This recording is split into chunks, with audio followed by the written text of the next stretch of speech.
विद्यार्थी मित्रांनो नमस्कार. मी धनराज परगे तुमच्या सर्वांच्या आवडीच्या नवोदय स्कॉलरशिपवाला या यूट्यूब चॅनलमध्ये तुमचं पुन्हा एकदा स्वागत आहे. विद्यार्थी मित्रांनो,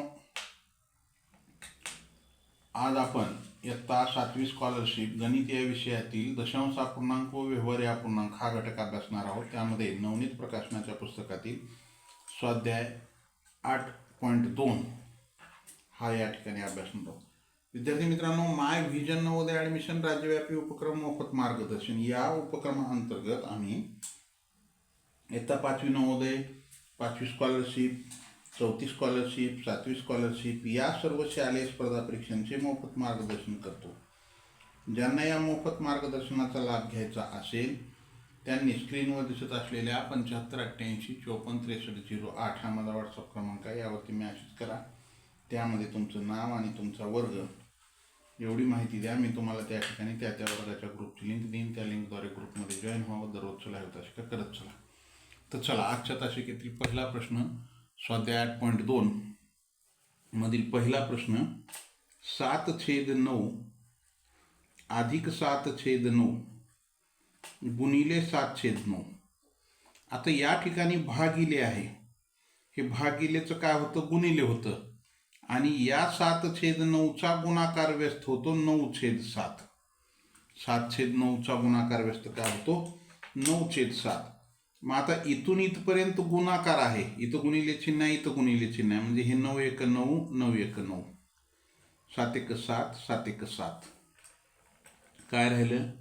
7/9 अधिक 7/9. मग आता या ठिकाणी छेद समान आहे. किती आहे? छेद समान 9. समान असलेला छेद घेतला. अंशाची बेरीज 7 अधिक 7. 7 आणि 7 किती झाले? 14. 14/9 हे उत्तर येईल. काय उत्तर?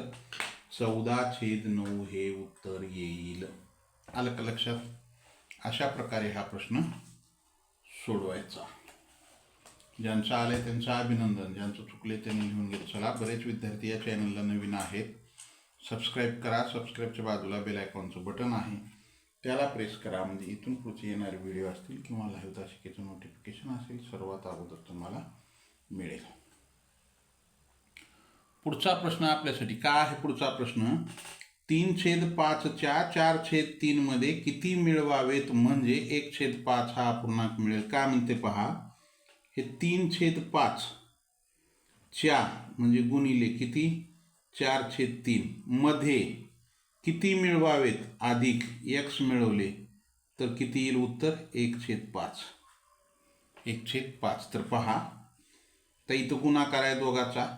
हे 3 × 3 3 × 3. काय राहिलं इथं? 4/5 अधिक x बरोबर 1/5. x बरोबर 1/5. हे अधिक 4/5 आहे. पुढे जाऊन काय होईल? हे वजा 4/5 होईल. वजा 4/5. मग x बरोबर या ठिकाणी छेद समान आहे. समान असलेला छेद घेतला 5. 1 वजा 4 म्हणजेच 1 मधून 4 जात नाही. मोठ्या संख्येतून लहान संख्या वजा करायची. 4 मधून 1 गेले, 3 राहिले. मोठ्या संख्येचं चिन्ह द्या. वजा 3/5 हे उत्तर येईल. काय उत्तर? वजा 3/5 हे उत्तर येईल. आलं? ज्यांचं आलेलं आहे त्यांचं अभिनंदन. ज्यांचं चुकलंय त्यांनी लिहून घेत चला. लिहायला जर वेळ लागत असेल तर स्क्रीनशॉट काढून घ्या. लाईक केलं नसेल लाईक करा. नवीन असाल जरूर सबस्क्राईब करा. सबस्क्राईबच्या बाजूला बेल आयकॉनचं बटन आहे, त्याला प्रेस करा. म्हणजे इथून पुढचे येणारे व्हिडिओ असतील किंवा लाईव्ह तासिकेचं नोटिफिकेशन असेल तर सर्वात अगोदर तुम्हाला मिळेल. आलं? पुढच्या प्रश्नाकडे जाऊ आपण. प्रश्न क्रमांक 3 का आहे? 3.1/4 या व्यवहारी अपूर्णांकाची किंमत किती? आता हे 3.1/4 3.1/4 म्हणजे ह्याचा काय अर्थ होतो? 3 पूर्ण आणि 1/4 म्हणजे काय? पाव. म्हणजेच आपण ह्याला काय म्हणतो? 3.25.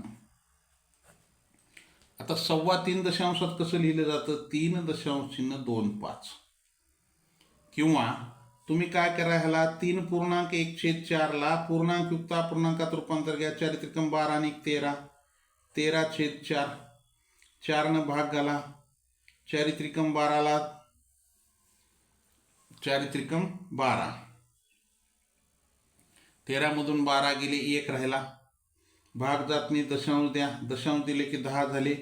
4 दुनी 8, 10 मधून 8 गेले, 2 राहिले, 20 झाले. 4 पंचे 20, म्हणजेच 3.25 किंवा आपण त्याला काय म्हणतो? 3.25 असं म्हणतो. काय म्हणतो आपण त्याला?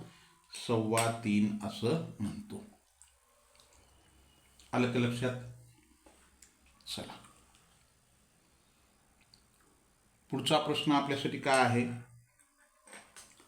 3.3/5 अधिक 7/10 भागिले 10 गुणिले 20. आता हे पूर्णांकयुक्त अपूर्णांकात आहे, ह्याला अपूर्णांकात रूपांतर करा. 5 गुणिले 3 15 आणि 3 18, 18/5 अधिक 7/10 भागिले 10, ह्याचा छेद काहीच नाही म्हणजे 1 आहे, गुणिले 20, ह्याचा छेद काहीच नाही म्हणजे काय? 1 आहे. आता पहा, हे 18/5 अधिक 7/10 हे भागिलेचं काय झालं? गुणिले झालं. किती झालं? 1/10 गुणिले 20. मग आता इथं गुणिले आहे, इथं गुणिले आहे. भाग जात असेल तर घाला. हा 0 कटला, हा 0 कटला.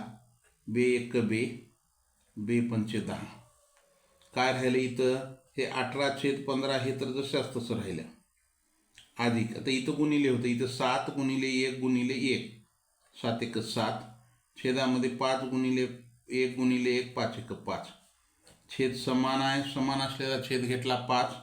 अंशांशाची बेरीज करा. 18 अधिक 7, 18 आणि 7 किती? 25. 25 छेदामध्ये 5, 25/5 म्हणजेच 5 1 5, 5 5 25. उत्तर काय येईल दादा? दादा आणि दीदी 9. उत्तर काय येईल? 5 हे उत्तर येईल. आलं? अशा प्रकारे हा प्रश्न सोडवायचा. काहीच अवघड नाही, एकदम सोपे प्रश्न आहेत. चला पुढच्या प्रश्नाकडे जाऊ आपण. पुढचा प्रश्न आपल्यासाठी, पुढच्या प्रश्नाकडे जाण्याच्या अगोदर लाईक केलं नसेल लाईक करा. नवीन असाल जरूर सबस्क्राईब करा. सबस्क्राईबच्या बाजूला बेल आयकॉनचं बटन आहे, त्याला प्रेस करा, म्हणजे इथून पुढचे येणारे व्हिडिओ असतील किंवा लघुताशिकेचं नोटिफिकेशन सर्वात अगोदर तुम्हाला मिळेल. 5/7 पेक्षा मोठा, ह्याच्यापेक्षा मोठा आणि 11/14 पेक्षा लहान अपूर्णांक शोधायचे. ह्याच्यापेक्षा कसा शोधायचे? मोठा. आणि ह्याच्यापेक्षा कसा शोधायचे? लहान. मग आता काय करायचं माहिती आहे का? हे 5/7ला दशांशात रूपांतर करा. 5ला 7 भाग घाला, जात नाही, दशांश दिला 50, 7 7 49, 1 उरले, दशांश दिल्यामुळं 10, 7 1 7, 3 उरले, 30 झाले, 7 चोक 28. 0.71 एवढं येईल हे, म्हणजे 0.71 पेक्षा मोठा. आता 11/14, 14 भाग घाला, भाग जात नाही, दशांश दिला, 14 7 98, 14 8 12, जसे 112, 14 7 98, 110 मधून 98 गेलो, 12 उरले, 120 झाले, 14 8 12 दर्शे. काय आलं? 0.78. आता 0.71 पेक्षा मोठा आणि 0.78 पेक्षा लहान. आता इथं 7 ने 6ला जर आपण भाग घातला, भाग जात नाही, दशांश दिला, 60 झाले, 7 8 56, हे 0.8, 4 उरले, 7 5 35. ह्याच्यापेक्षा सुद्धा मोठं होते. ह्याच्यापेक्षा आपल्याला काय पाहिजे? लहान पाहिजे. आणि ह्याच्यापेक्षा काय पाहिजे? मोठा पाहिजे. मग ह्याच्यापेक्षा मोठा आपल्याला चालणार नाही. आलं. तर 16/21. आता हे जे 16/21 आहे विद्यार्थी मित्रांनो, ते इथं काय 21 आपण भाग घालू. भाग जात नाही, दशांश दिला, 160 झाली. 21 पाचा 5 21 सक्क 26 21 सत्त 47 21 8 68 21 सत्त 47 147. आता 160 मधून 147 गेले तर किती राहिले? 13 राहिले. किती राहिले? 13. 130 झाले. तर 21 सख्ख 21 पाचा 5 21 सख्ख 26 0.76.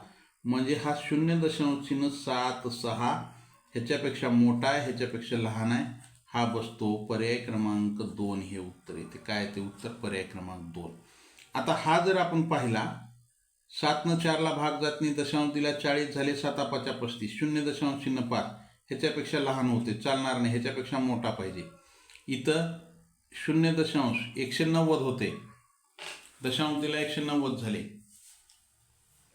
21 9 1 9 10 9 ह्याच्यापेक्षा मोठा होते, हे येत नाही. काय ते उत्तर? 16/21 हे दोन्हीच्या मधला अपूर्णांक आहे. आलं. ज्यांचं आले त्यांचं अभिनंदन. ज्यांचं चुकलंय त्यांनी लिहून घेत चला. लिहायला जर वेळ लागत असेल तर स्क्रीनशॉट काढून घ्या. लाईक केलं नसेल लाईक करा. नवीन असाल जरूर सबस्क्राईब करा. सबस्क्राईबच्या बाजूला बेल आयकॉनचं बटन आहे, त्याला प्रेस करा.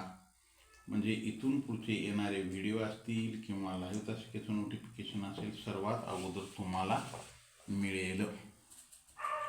पुढचा प्रश्न काय आहे आपल्यासाठी? 3/7 मध्ये 3/7 किती वेळा मिळवावेत म्हणजे बेरीज 3 येईल. 3/7 मध्ये किती 3/7 किती वेळा मिळवत जायचं म्हणजे बेरीज किती येईल? 3 येईल. तर याची ट्रिक आहे एक. काय ट्रिक आहे पहा. त्याचं सूत्र काय आहे? छेद, त्याच्या छेदामध्ये अंश, छेदामध्ये अंश गुणिले बेरीज कंस बंद वजा 1. छेद किती आहे? 7. अंश किती आहे? 3. गुणिले बेरीज किती आहे? 3 वजा 1. हे 3 3 कटले, गुणाकारात चिन्ह असल्यामुळं 7 वजा 1 म्हणजेच काय आलं उत्तर? 6 वेळा. 6 वेळा मिळवावे लागेल म्हणजे बेरीज किती येईल त्याची? 3 एवढी येईल. आलं का लक्षात? सूत्र लक्षात ठेवा. छेद, त्याच्या छेदामध्ये अंश गुणिले बेरीज कंस बंद वजा 1. आलं. चला पुढच्या प्रश्नाकडे जाऊ. प्रश्न क्रमांक 7. एकूण 10 प्रश्न आहेत. सोपे प्रश्न आहेत एकदम. प्रश्न क्रमांक 7 का आहे आपल्यासाठी? ए बरोबर बी, बी बरोबर सी, सी बरोबर डी. ए बरोबर बी बरोबर सी बरोबर डी. आता ह्या सगळ्यामध्ये बरोबरचं चिन्ह आहे, म्हणजे सर्वांची किंमत कशी आहे? ही सारखीच म्हणावं लागेल ना.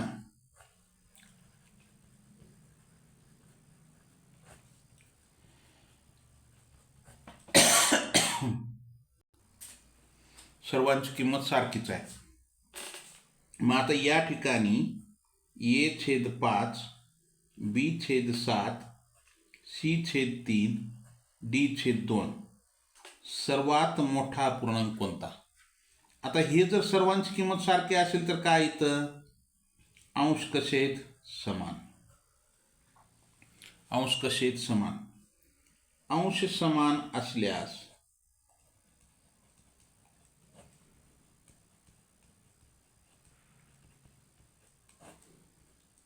अंश समान असल्यास ज्याचा छेद लहान तो अपूर्णांक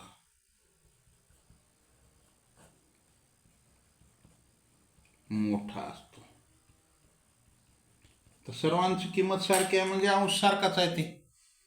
मग ज्याचा छेद लहान तो अपूर्णांक सर्वात मोठा, म्हणजे याचा छेद लहान आहे म्हणून हा काय झाला, d/2 हा मोठा अपूर्णांक आहे. d/2 हा मोठा अपूर्णांक आहे. पर्याय क्रमांक 4 हे उत्तर येते. काय ते उत्तर? पर्याय क्रमांक 4 d/2 आलं. चला पुढच्या प्रश्नाकडे जाऊ आपण. पुढचा प्रश्न, एका वर्गात 72 मुले असून त्यापैकी 13/24 मुलगे आहेत. या 72 पैकी 13/24 काय आहेत? मुलगे आहेत, म्हणजे मुले आहेत. त्या मुलापैकी 1/3 मुलांची कबड्डी संघात निवड झाली, तर कबड्डी संघात एकूण किती निवडले गेले? किती जणांना निवडले गेले कबड्डी संघात? सर्वप्रथम काय करू आपण, मुलांची संख्या काढू, म्हणजे मुलगे यांची संख्या. एकूण किती आहेत? 72. हे एकूणच्या म्हणजे गुणिले किती? 13/24 मुलगे आहेत. 24 × 24, 24 त्रिकम 72, 3 गुणिले 13 म्हणजे 39 का आहेत? हे मुलगे आहेत. 39 मुलगे आहेत. मग 39 पैकी 1/3 मुलग्यांची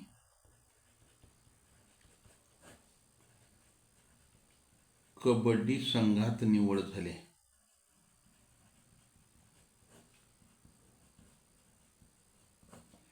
म्हणजे 39 गुणिले 1/3 गुणाकार करा, भाग जात असेल भाग घाला. 3 × 1 = 3, 3 × 1 = 3, 3 × 3 = 9. 13 मुलग्यांची कबड्डी संघात निवड झाली आहे.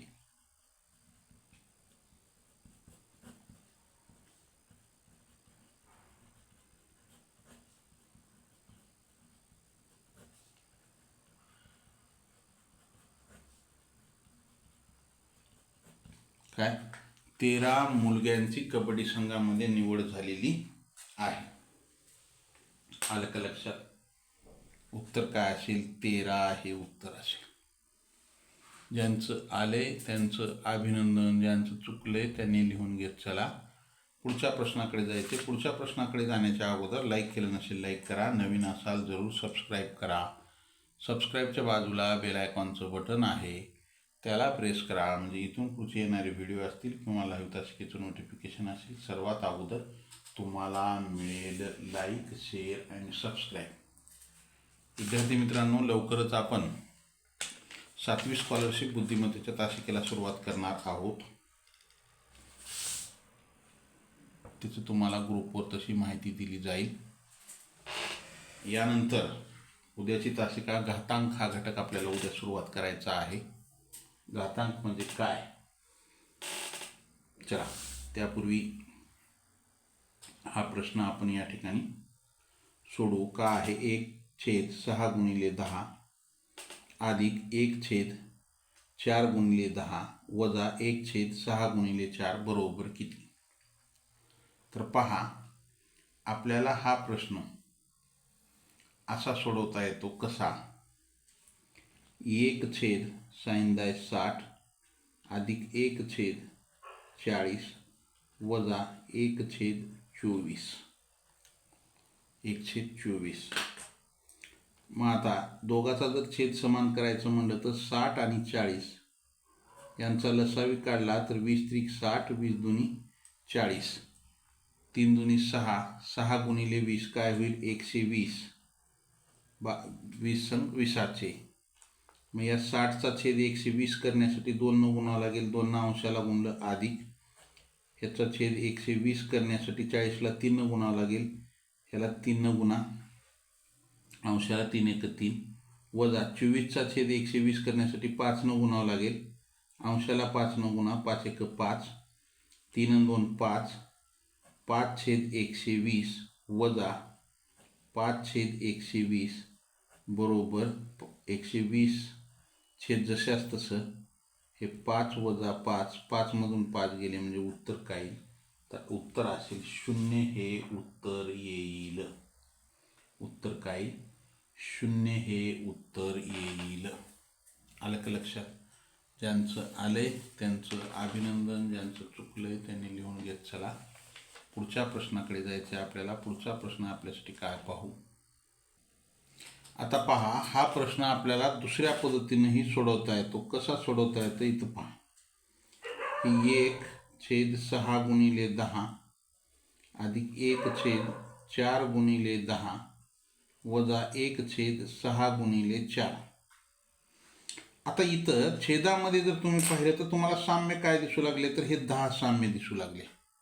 सारखं असलेलं बाहेर काढा 1/10. मग इथं काय राहिलं, आता 10 इथं आलं 1/6 अधिक इथं काय राहिलं 1/4 कंस बंद वजा 1/6 गुणिले 4. आता हे 1/10 गुणिले इथं काहीच नाही म्हणजे गुणिले चिन्ह. काय करा, हा कंस सोडवा. 6 चौक 24 तिरकस गुणाकार करा. 4 1 4 अधिक 6 1 6 म्हणजे काय आलं हे 10/24 वजा 1 गुणिले 1/6 गुणिले 4. मी इथं काय आहे 1/10 गुणिले इथं काय आलं 10/24 वजा 1/6 गुणिले 4. हे 10 कटलं, हे 10 कटलं. इथं काय राहिलं 1/24 वजा 1 गुणाकार करा. 6 चौक 24 1/24 मधून 1/24 गेलं, काय राहते 0 हे उत्तर येते. काय ते उत्तर 0 हे उत्तर येईल. आलं का लक्षात? अशा प्रकारे हा प्रश्न आपल्याला सोडवता येतो. पुढच्या प्रश्नाकडे जाऊ आपण. पुढचा प्रश्न आपल्यासाठी काय आहे, 11/3. पहा, हे 11/3 गुणिले ऋण 3/22 भागिले ऋण 1/8 बरोबर x. तर x ची किंमत काढायची. तर इथं काय होईल, हे 11/3 गुणिले ऋण 3/22 हे भागिलेचं काय होईल गुणिले होईल आणि ह्याचा गुणाकार व्यस्त होईल ऋण 8/1 किंवा 8/1 असे म्हणू शकतो. हे काय होईल 3 1 3 3 1 3 11 1 11 11 दुनी 22 बे 1 बे बे चौक 8 बे 1 बे बे चौक 8. आता इथं काय राहिलं 1 गुणिले ऋण 1 गुणिले ऋण 4 आणि छेदामध्ये 1 गुणिले 1 गुणिले 1 म्हणजे ही 1 गुणिले ऋण गुणिले ऋण बरोबर धन होते. हे 4/1 म्हणजे 4 1 4. उत्तर काय ते 4 1 4. 4 हे उत्तर येते. फक्त आलं. ज्यांचं आलंय त्यांचं अभिनंदन, ज्यांचं चुकलंय त्यांनी लिहून घेत चला. लाईक केलं नसेल लाईक करा. उद्याच्याला आपल्याला घातांक हा धडा अभ्यासावयाचा आहे. कोणता घटक अभ्यासावायचा आपल्याला, तर घातांक हा घटक आपल्याला उद्याच्या तासिकेमध्ये अभ्यासावयाचा आहे. तर चला या ठिकाणी आपण थांबूया. लाईक केलं नसेल लाईक करा. नवीन असाल जरूर सबस्क्राईब करा. सबस्क्राईबच्या बाजूला बेल आयकॉनचं बटन आहे, त्याला प्रेस करा. म्हणजे इथून पुढचे येणारे व्हिडिओ असतील किंवा लाईव्ह तासिकेचं नोटिफिकेशन असेल तर सर्वात अगोदर तुम्हाला मिळेल.